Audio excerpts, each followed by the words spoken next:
আসসালামু আলাইকুম গাইস, আমি আবার আপনাদের সামনে এসে বললাম। আমি মোহাম্মদ জোরে টিপে ধর আপনাদের সামনে আবার খবর। আজকের তাজা খবর, বিলাইয়ের হাতে মুরগি খুন। আজকের তাজা খবর, বিলাইয়ের হাতে মুরগি খুন। ঢাকা মোহাম্মদপুরে কিছু মুরগির বাচ্চা হইচই করার কারণে তাদেরকে সন্ত্রাসী আখ্যা দেওয়া হয়েছে, তাই তাদের হাতে মুরগি খুন হয়েছে। বিলাইয়ের বাচ্চাগুলো মেয়ামা করতেছি। ঠিক আছে, প্রথমেই জানা যাইতেছে যে খুলনা ডিস্ট্রিক্টের মাঝখানে ট্রেনের সাথে বাসের সংঘর্ষ হওয়ার কারণে 2 জন লোক আত্মহত্যা করেছেন, কিন্তু একজনও মরে নাই। তাদের আত্মা আমাদের সাথে কথা বলতে চায়, কিন্তু পরবর্তী খবরে জানিয়ে দেওয়া হবে।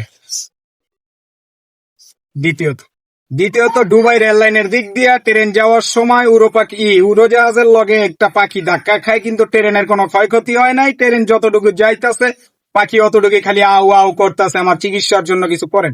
ট্রেনের থেকে কোনো টিটি বা কেউ এখন পর্যন্ত কোনো খবর নাই। পাখিটি খুব অসহায় আছে।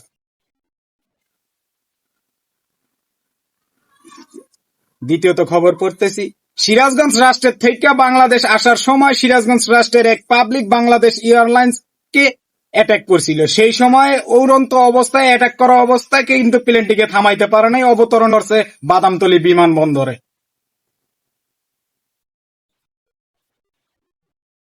শেষ সময়ে জানিয়ে দিচ্ছি আপনাদের দেশের বিভিন্ন স্থানের খবর, এমনকি সারা দেশের খবর।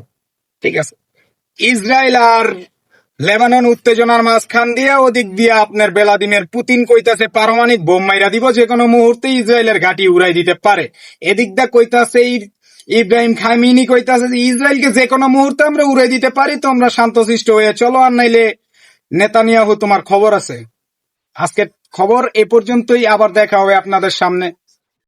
তো জানাই দিতেছি আজকের আবহাওয়া আকাশে অনেক মেঘ ভারী জমা হয়েছে।